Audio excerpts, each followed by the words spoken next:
Bugun men sizlar bilan juda muhim masalani ochiq va tushunarli qilib gaplashaman. Pensiya tizimidagi o'zgarishlar, indeksatsiya, qayta hisob-kitob, kimning pensiyasi oshishi mumkin? Kim esa hujjatlarini tekshirtirmasa puldan yutqazib qo'yishi mumkin? Bu mavzu faqat bugungi pensionerlarga emas, ertaga pensiyaga chiqadigan har bir fuqaroga ham tegishli. Chunki pensiya bu shunchaki oy oxirida keladigan pul emas. Bu insonning yillar davomida qilgan mehnati, to'lagan badallari, rasmiy ish staji va davlat oldidagi haqqidir. Men darhol aytaman, agar siz pensioner bo'lsangiz, oilangizda pensioner ota-onangiz bo'lsa, yoki yaqin 25 yil ichida pensiyaga chiqishni rejalashtirayotgan bo'lsangiz, bu ma'lumotni oxirigacha eshitishingiz kerak. Chunki ayrim o'zgarishlar hamma uchun avtomatik qo'llanadi, ayrimlari esa faqat ariza, hujjat va tekshiruvdan keyin hisobga olinadi. Kanalga hoziroq obuna bo'ling, like bosib qo'ying. Chunki bunday mavzularda bir kun kechikish ham ba'zan bir necha oylik pul yo'qotishga olib keladi. Avval pensiya qanday ishlaganini sodda qilib tushuntiraman. Ko'pchilik pensiya deganda faqat yoshga yetish va hujjat topshirishni tushunadi. Aslida pensiya miqdori bir nechta asosiy omilga bog'liq. Ish staji, rasmiy ish haqi, sug'urta badallari yoki ijtimoiy soliq to'langan davrlar, imtiyozli davrlar, qo'shimcha to'lovlar va davlat tomonidan belgilangan indeksatsiya. Ilgari ko'p odamlar bir joyda uzoq ishlagan. Mehnat daftarchasi asosiy hujjat bo'lgan. Maosh qog'ozda ko'rsatilgan yoki ayrim davrlarda juda past yozilgan. Shuning uchun ko'plab pensionerlarning real mehnati katta bo'lsa ham pensiya hisob-kitobida hamma davr to'liq aks etmagan.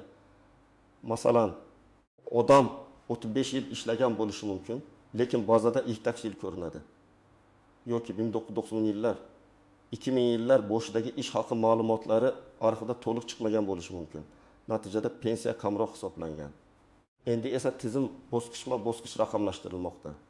Ya'ni faqat eski mehnat daftarchasiga qarab qolmasdan, elektron bazalar, soliq to'lovlari ish beruvchi tomonidan kiritilgan ma'lumotlar, arxiv hujjatlari va davlat organlari o'rtasidagi axborot almashinuvi ham muhim bo'lib bormoqda. Bu yaxshi tomoni bilan shuni anglatadi. Agar ma'lumotlaringiz to'g'ri bo'lsa, pensiya hisob-kitobi aniqroq bo'ladi. Ammo xavfli tomoni ham bor. Agar bazada xato bo'lsa, siz tekshirtirmasangiz, tizim sizning haqiqiy stajingizni yoki daromadingizni ko'rmasligi mumkin. Indeksatsiya masalasiga kelsak, bu pensiyalarning narxlar o'sishi, inflyatsiya va ijtimoiy himoya zarurati sabab ma'lum foizga oshirish degani. Odamlar bozorda narxlar oshayotganini ko'radi, dori qimmatlashadi, kommunal to'lovlar oshadi, oziq-ovqat narxi o'zgaradi. Agar pensiya yillar davomida o'zgarmasa, pensionerning real xarid qobiliyati pasayadi. Shuning uchun davlat vaqti bilan pensiyalarni indeksatsiya qiladi. Lekin indeksatsiya hamma uchun bir xil natija bermaydi. Kimning pensiyasi 1 million so'm bo'lsa, 10% o'sish 100 ming so'm bo'ladi. Kimning pensiyasi 2 million 500 ming so'm bo'lsa, xuddi shu 10% 2 ming so'm beradi. Demak, foiz bir xil bo'lsa ham, qo'shimcha pul miqdori har xil chiqadi. Men bu yerda eng muhim fikrni alohida aytaman. Pensiya masalasida endi passiv kutish to'g'ri strategiya emas. Davlat o'zi biladi, o'zi hisoblaydi deb o'tirish ba'zan foydali bo'lishi mumkin. Lekin ko'p holatda inson o'z hujjatini o'zi tekshirtirishi kerak. Chunki pensiya hisob-kitobida eng katta muammolar aynan ma'lumotlar yetishmasligi, eski ish joyi yopilib ketgani, arxivda ma'lumot noto'g'ri saqlangani, familiya o'zgargani, tug'ilgan sana yoki pasport ma'lumotlarida farq bo'lgani sabab yuzaga keladi. Masalan, bir ayol 30 yil ishlagan deylik. U maktabda o'qituvchi bo'lgan, keyin farzand parvarishi uchun ta'tilga chiqqan. Keyin yana ishga qaytgan. Uning mehnat daftarchasida hammasi bor. Lekin elektron bazada faqat oxirgi 11 yil aks etgan. Agar u pensiyaga chiqishda faqat bazadagi ma'lumotga ishonib ariza topshirsa, pensiyasi pastroq chiqishi mumkin. Keyin arxivdan ma'lumot olib kelsa, qayta hisob-kitob bo'ladi. Lekin bu vaqt oladi. Ayrim holatda o'tgan oylar uchun ham qayta to'lov qilinishi mumkin. Ayrim holatda ariza berilgan sanadan hisoblanadi.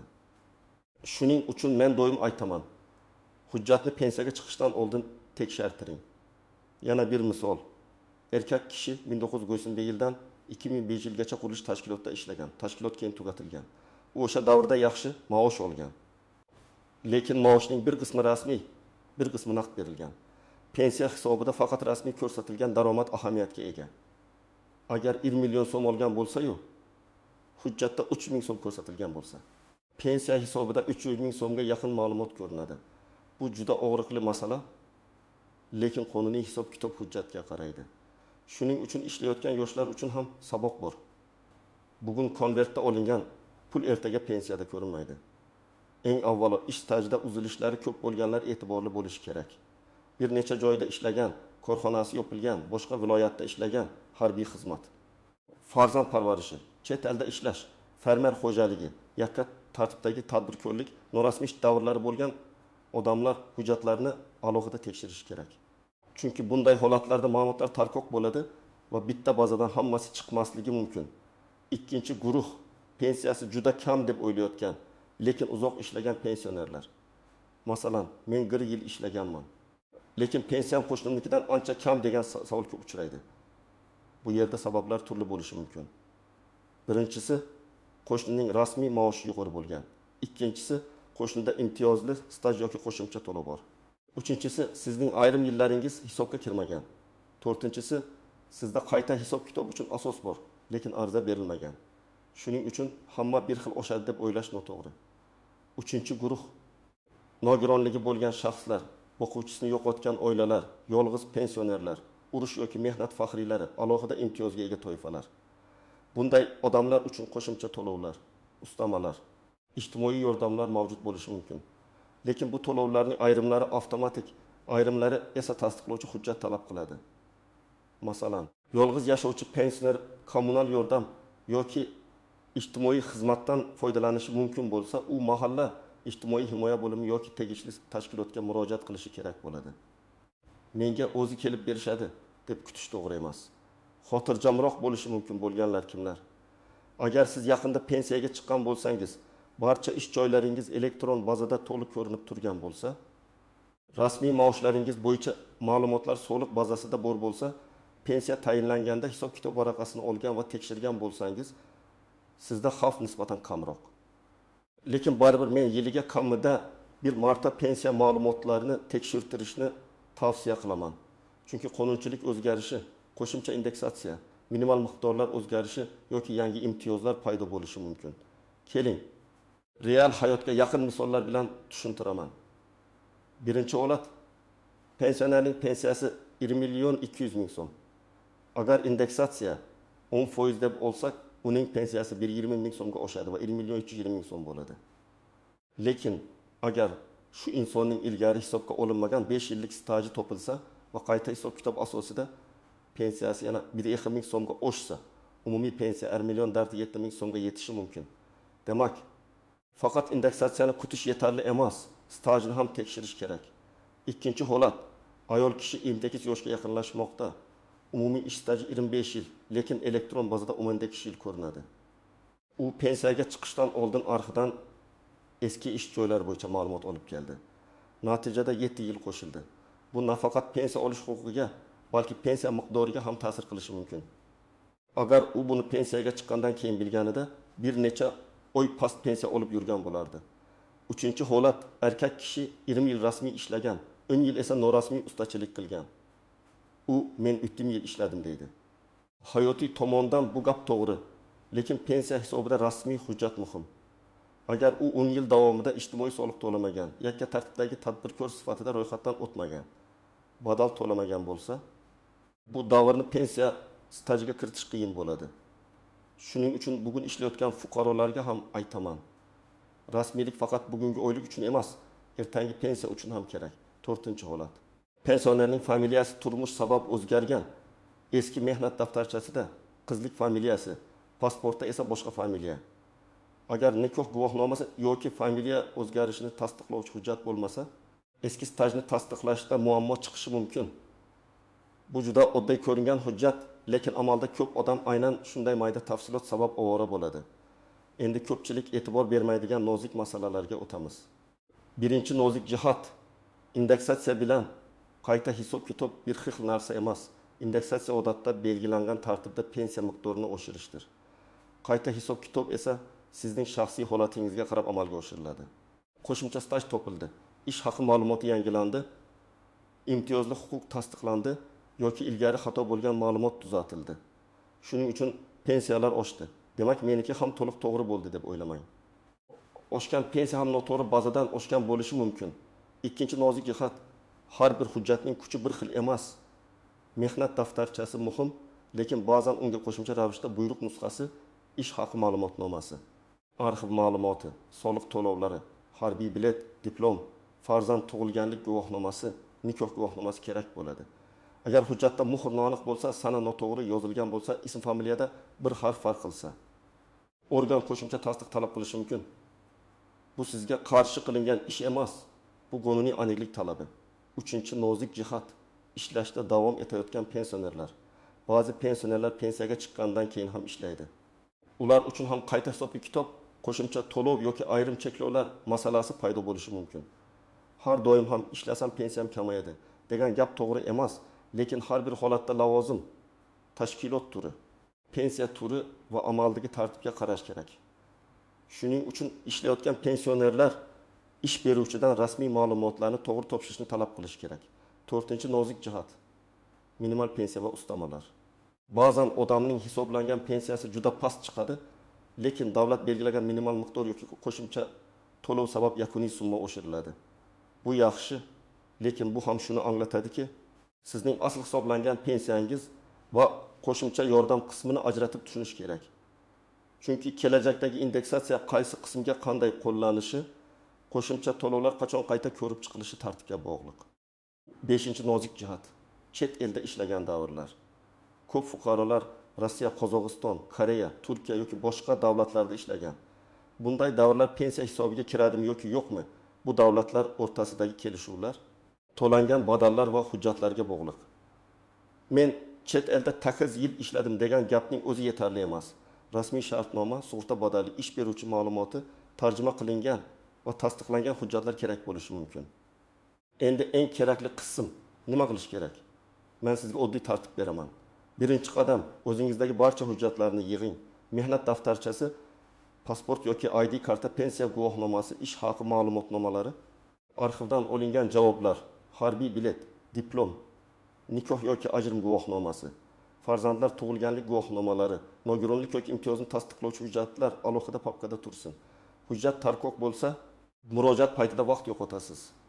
Ikkinchi qadam, pensiya hisob kitobingizni ko'rishni so'rang. Siz faqat qancha pul tushdi emas, aynan qaysi staj, qaysi davr, qaysi ish haqi asosida hisoblangani bilan qiziqing. Agar imkon bo'lsa, pensiya jamg'armasi bo'limiga yoki davlat xizmatlari markaziga murojaat qilib, ma'lumotlaringizni tekshirtiring. Elektron xizmatlar mavjud bo'lsa, shaxsiy kabinetingiz orqali ham ko'rishga harakat qiling. 3-qadam, yetishmayotgan davrlarni aniqlang. Masalan, 1980-1993 yillar ish stajingiz ko'rinmayapti. Darhol o'sha korxona mavjudmi? Arxivi qayerda, hujjatlar qaysi tashkilotga topshirilgan? Shuni surishtiring. Agar korxona tugatilgan bo'lsa, tuman yoki viloyat arxiviga, tegishli vazirlik arxiviga yoki huquqiy voris tashkilotga murojaat qilish kerak bo'ladi. 4-qadam, arizani og'zaki emas, yozma bering. Men doim shuni tavsiya qilaman, iltimos. Tekshirib bering deb faqat og'zaki aytib ketmang. Yozma ariza qoldiring, ro'yxatdan o'tgan raqamini oling yoki elektron murojaat qiling. Ariza aniq yozing, qaysi davr stajini qo'shishni so'rayapsiz. Qaysi ish joyi bo'yicha ma'lumotni tekshirtirmoqchisiz, qaysi hujjatni ilova qilyapsiz. Masalan, 1996 yil mart oyidan 2002 yil avgust oyigacha falon tashkilotda ishlagan davrim pensiya stajiga kiritilishini va pensiyam qayta hisoblab chiqilishini so'rayman. Mana shunday aniq yozilsa, javob ham aniqroq bo'ladi. 5-qadam, javobni kuting, lekin nazoratni yo'qotmang. Davlat organlarida murojaatlarni ko'rib chiqish muddati bo'ladi. Shu muddat o'tgach, javob kelmasa, qayta so'rang. Javob kelganda uni diqqat bilan o'qing. Asos yo'q deyilgan bo'lsa, nima uchun asos yo'qligi yozilishi kerak? Hujjat yetishmayaptimi? Arxiv tasdiqlamadimi? Ism familiyada farq bormi? Muddat noto'g'rimi? Shuni biling. Sababni bilmasdan turib muammoni hal qilib bo'lmaydi. 6-qadam. Agar rozi bo'lmasangiz, yuqori tashkilotga yoki sudga murojaat qilish huquqingiz borligini biling. Men buni qo'rqitish uchun aytmayapman. Ba'zan oddiy tushunmovchilik bo'ladi va qo'shimcha hujjat bilan hal bo'ladi. Ba'zan esa inson haqiqatan ham o'z huquqini himoya qilish kerak bo'ladi. Bunday holatda yurist bilan maslahatlashish, arxiv javoblarini tartibga solish, barcha hujjat nusxalarini tayyorlash foydali. Pensiya mavzusida odamlar ko'p aldovlarga duch keladi. Kimdir men pensiyangizni 2 barobar qilib beraman deydi. Kimdir falon tanishim bor, pul bersangiz hal qiladi deydi. Men bunday gaplarga ishonmaslikni qat'iy tavsiya qilaman. Pensiya qonun, hujjat va rasmiy hisob-kitob asosida belgilanadi. Agar sizda hujjat bo'lsa, uni qonuniy yo'l bilan kiritish kerak. Agar hujjat bo'lmasa, hech qanday tanish uni qonuniy hujjatga aylantirib bera olmaydi. Aksincha, pulingizdan ayrilishingiz, keyin yana muammoga qolishingiz mumkin. Yana bir xato, odamlar bank kartasiga tushgan summani ko'rib, hammasi to'g'ri deb o'ylaydi. Aslida karta faqat yakuniy to'lovni ko'rsatadi. Hisob-kitob ichida nima borligini karta ko'rsatmaydi. Sizga 1 million taka 100 ming so'm tushayotgan bo'lsa, bu staj to'liq hisoblangan degani emas. Balki siz 2 million ming so'm olishga haqlidirsiz. Lekin hujjat yetishmagani uchun kamroq olayotgandirsiz. Yana bir xato, qo'shnim shunday qildi, men ham shunday qilaman deyish. Pensiya shaxsiy hisob-kitob. Ikki odam bir xil yoshda bo'lishi mumkin, lekin biri 32 yil rasmiy ishlagan. Ikkinchisi 20 yil rasmiy, 12 yil norasmiy ishlagan bo'lishi mumkin. Biri yuqori maosh olgan, biri minimal maoshda ishlagan, biri imtiyozli tashkilotda ishlagan, biri oddiy lavozimda. Shuning uchun qo'shnining natijasi sizga to'liq mos kelmaydi. Men alohida farzandlarga, nabiralarga va yaqin qarindoshlarga murojaat qilaman. Ota-onangiz pensioner bo'lsa, ularga o'zingiz bo'ling deb qo'ymang. Ko'p keksalar hujjat tilini tushunmaydi, navbatda charchaydi, elektron tizimdan foydalana olmaydi. Siz ularga yordam bering. Birga borib hujjatlarni tekshiring. Qaysi yillar hisobga kirgan, qaysi yillar yo'q, shuni yozib oling. Arizani to'g'ri tuzishga yordam bering. Bu oddiy yordam emas, ba'zan ota-onangizning har oy oladigan daromadini oshirishi mumkin. Masalan, ona 20 yil bog'chada ishlagan, keyin 10 yil maktabda oshpaz bo'lgan. U pensiyaga chiqqan. Lekin bog'chadagi 5 yil arxivda ko'rinmay qolgan. Farzandi arxivga so'rov yubordi, hujjat topildi, qayta hisob-kitob qilindi. Oyiga 1 ming so'm qo'shildi deylik. Bir qarashda kichik ko'rinadi. Lekin bir yilda bu 2 million 160 ming so'm bo'ladi. Dori-darmon, kommunal to'lov, oziq-ovqat uchun bu katta yordam. Yana bir misol, otaning eski mehnat daftarchasida ism Abduvali deb, pasportda Abduvali deb yozilgan. Bir harf farqi sabab ma'lumot birlashtirilmagan. Farzandi tug'ilganlik guvohnomasiz pasport almashtirish ma'lumotlari va arxiv javoblarini yig'ib masalani aniqlashtirdi. Natijada staj tiklandi. Shuning uchun mayda ko'ringan xatolarni ham e'tiborsiz qoldirmang. Agar siz hali pensioner bo'lmasangiz, lekin yosh yaqinlashayotgan bo'lsa, bugundan tayyorlaning. Pensiyaga chiqishdan bir oy oldin hujjat yig'ishni boshlash kech bo'lishi mumkin. Kamida 6 oy, yaxshisi 1 yil oldin mehnat daftarchangizni, elektron stajingizni, soliq to'lovlaringizni tekshirtiring. Eski ish joylaringiz ro'yxatini yozib chiqing. Qaysi yili kirdingiz, qaysi yili chiqdingiz, lavozim qanday bo'lgan, tashkilot nomi o'zgarganmi, arxivi qayerda bo'lishi mumkin. Agar yakka tartibdagi tadbirkor bo'lgan bo'lsangiz, to'lovlaringizni tekshiring. Agar fermer xo'jaligida ishlagan bo'lsangiz, shartnoma va to'lovlar bor yo'qligini aniqlang. Agar chet elda ishlagan bo'lsangiz, hujjatlarni tarjima qildirish. Tasdiqlash va tegishli organga topshirish tartibini oldindan bilib oling. Chunki pensiya tayinlash paytida har bir kun qimmatli. Bugungi asosiy gapim shuki, pensiya islohoti, indeksatsiya va qayta hisob-kitob jarayonlari har bir pensionerga turlicha ta'sir qiladi. Kimdir faqat umumiy o'sishdan foyda ko'radi, kimdir hujjatlarni tekshirtirib, qo'shimcha staj yoki ustama orqali ancha ko'proq foyda ko'rishi mumkin. Kimdir esa beparvolik qilsa, o'ziga tegishli pulni yillar davomida olmay yurishi mumkin. Shuning uchun men sizga aniq aytaman. Pensiyangizni tekshirtiring. Hujjatlaringizni yig'ing, arizani yozma bering, javoblarni saqlang, tushunmagan joyingizni so'rang. Bu sizning haqqingiz. Davlat tizimi o'zgarayotgan bir paytda eng kuchli himoya bu tartibli hujjat. Aniq murojaat va o'z huquqini bilishdir. Kommentariyada yozing. Sizning pensiyangiz indeksatsiyadan keyin oshdimi? Stajingiz to'liq hisoblanganmi? Arxiv yoki hujjat bilan muammo bo'lganmi? Boshqalarga ham foydasi tegishi uchun tajribangizni bo'lishing. Videoga like bosing, kanalga obuna bo'ling va yaqinlaringizga yuboring. Chunki bu ma'lumot har bir oilada kamida bitta insonning daromadiga bevosita ta'sir qilishi mumkin.